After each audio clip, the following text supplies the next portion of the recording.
So when you say 85 different varieties, that seems like quite a lot compared to other farmers. Is there a reason why you do such a diverse range? Yeah, we do a lot of mixed bunches.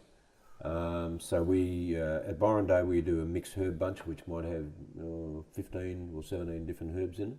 So you need a lot of little patches of a variety of different herbs to be able to just to produce that one sale item, that bunch. Same thing at Bangalow Market, we do a mixed stir fry bunch, which has probably got about 10 different leafy greens in it. And with the stir fry bunches, it's always nice to have some different looking leaves in there. So we'll use Oric, which is a red mountain spinach. And it looks good in the stir fry bunch because it's red and everything else is greeny bluey colour. So we grow things like that, like Oric, purely to go into the mixed bunches. And there'd be a high percentage of our crops that we grow are being grown for those sort of purposes, to go into curry paste or mixed bunches or something like that. And we wouldn't necessarily sell them as a separate bunch on their own, but we need to grow them because they've got to be part of a whole. So that tends to bump our numbers up a bit. Also, we've never ever wanted to just focus on one or two crops and produce huge amounts of it. Our experience tells us that as soon as you do that, and you go to the market, then you'll flood the market and nobody wants to buy that amount of stuff.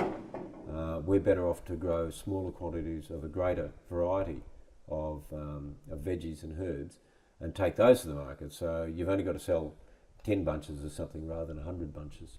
A lot easier to sell 10 bunches than 100. And how does that affect like the diversity of your farm? Like, does it mean that there's less pests or? Yeah, well, you presume so, don't you?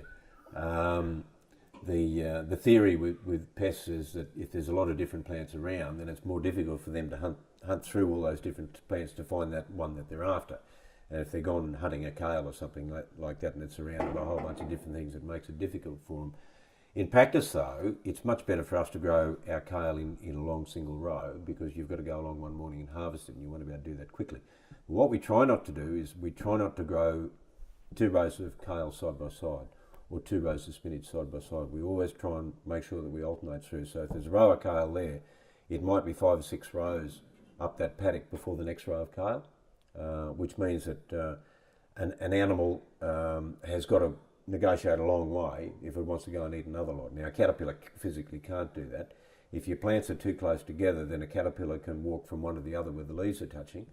But if you space your plants out enough, which also allows them to grow better, then you limit your problem to one plant. So the variety of different things that we grow, yes, would lead to much greater diversity just naturally because we've got so many more things growing.